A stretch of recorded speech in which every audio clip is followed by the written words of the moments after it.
That is the Part B. In this part of the test, there are 6 short extracts relating to the work of health professionals. For questions 25 to 30, choose answer A, B or C, which you think best fits according to the text. Question 25. You hear part of a talk on a medical condition. Now read the question.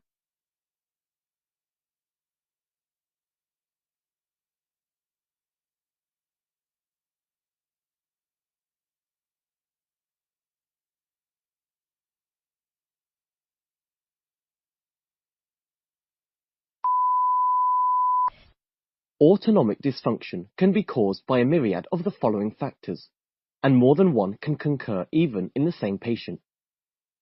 Degenerative neurologic diseases such as Parkinson's disease, multiple system atrophy, and pure autonomic failure presenting or suffering from orthostatic hypertension and fixed heart rate responses, etc.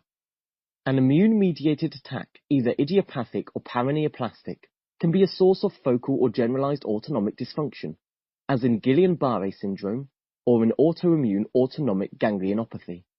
Metabolic and toxic damage, as in diabetes mellitus, amyloidosis, and Fabry disease. Genetic disorders, like in dopamine beta hydroxylase deficiency and familial dysautonomia. Abnormal reflex responses in carotid sinus hypersensitivity, vasovagal syncope, and other neuromediated syncopes, and probably in postural tachycardia syndrome, POTS. Abnormal sweating responses, as in generalized or focal hyperhidrosis, related to an excessive activation. Traumatic or tumoral spinal cord injuries at different levels and presenting with the so-called autonomic dysreflexia.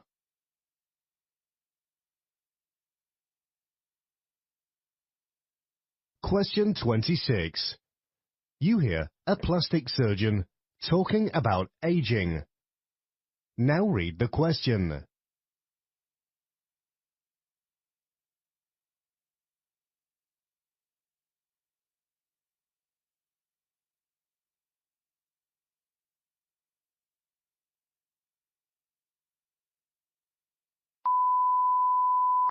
Aging is characteristic to all living organisms, and humans often regard it with some level of fear and trepidation. The thought of losing smooth, clear, and bright skin in exchange for folds and wrinkles seems enough to put a damper on many a spirit.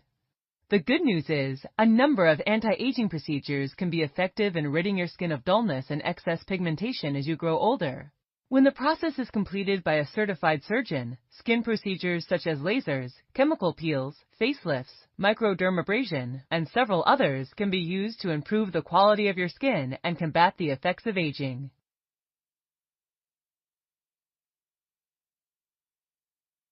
Question 27. You hear a nurse talking to a patient about eczema. Now read the question.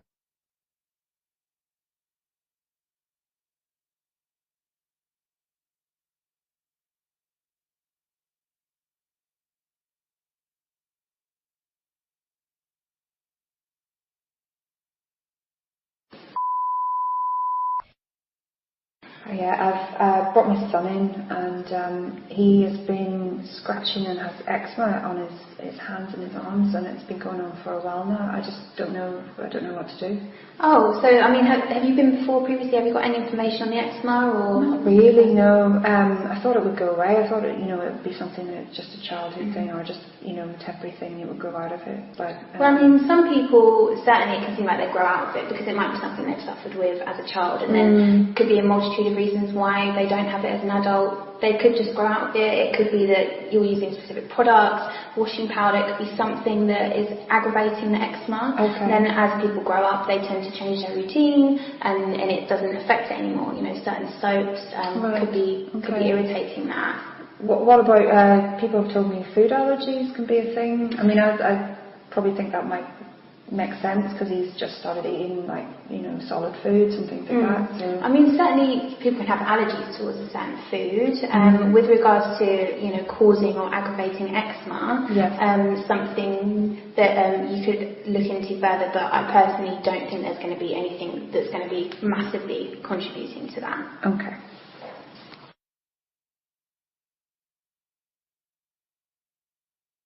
Question 28. You hear discussion of a news article. Now read the question.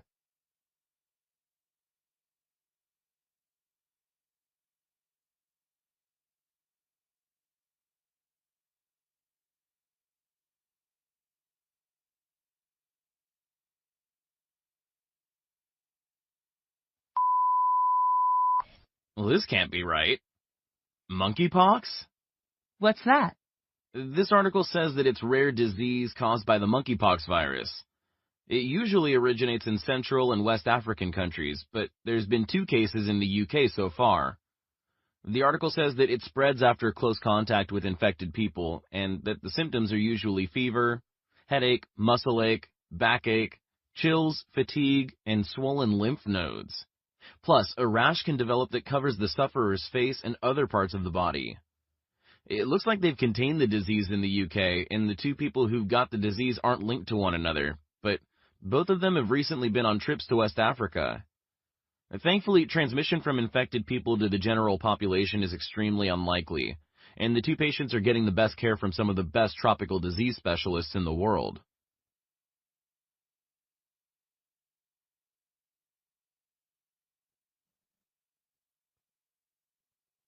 Question 29.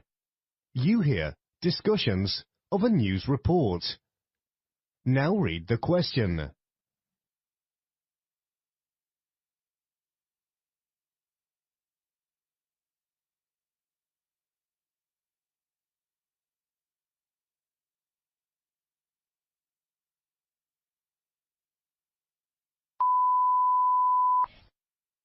This news article has to be a joke. A local school that asks parents to respect the rights of others who do not want to vaccinate their children is now struggling to manage a severe chickenpox outbreak. An estimated 80 pupils have been diagnosed with the infectious disease within the last fortnight after the condition was contracted by an unvaccinated 9-year-old student. Those with the condition make up a quarter of the entire school, whose records showed that only 73.2% of pupils had been vaccinated against chickenpox, compared with a national figure of 92.1%. I can't believe this could happen, considering the fact that the government in Victoria have introduced the no jab, no play policy. That was supposed to mean that all children enrolling in preschools and nurseries had to have up-to-date vaccinations or pre-approved exemption. They really should have made it mandatory for primary and secondary schools too.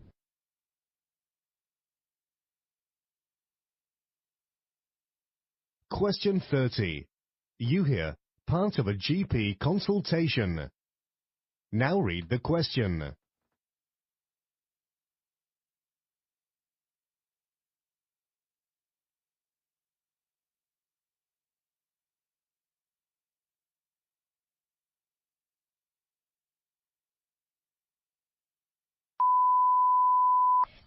Hello, my name is Stephen Williamson, one of the doctors here, and you must be Mike. What brings you here to see me today, young man? I fell off my bike, sir. Oh, ouch. Is that how you've ended up with that nasty gash there? Yes, I think I was going too fast. I was trying to make my bike go up on one wheel and I lost control. My mom says I'll have a scar for the rest of my life. Well, not necessarily the rest of your life, but you will be able to see something there until it fades. I'm going to stitch that up for you to stop the bleeding and so you don't get an infection, okay? Will it hurt? No, first I'll clean and numb the area and I'll give you a local anaesthetic. You may feel a little tug during the procedure, but it's more irritating than painful.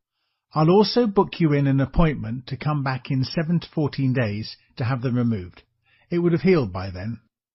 Thank you. That's okay. In the meantime, I need you to keep the wound bandaged and dry at least for the first day, and you'll need to wash around the wound with clean water at least twice a day. I'll prescribe you with some jelly rub to put on it too.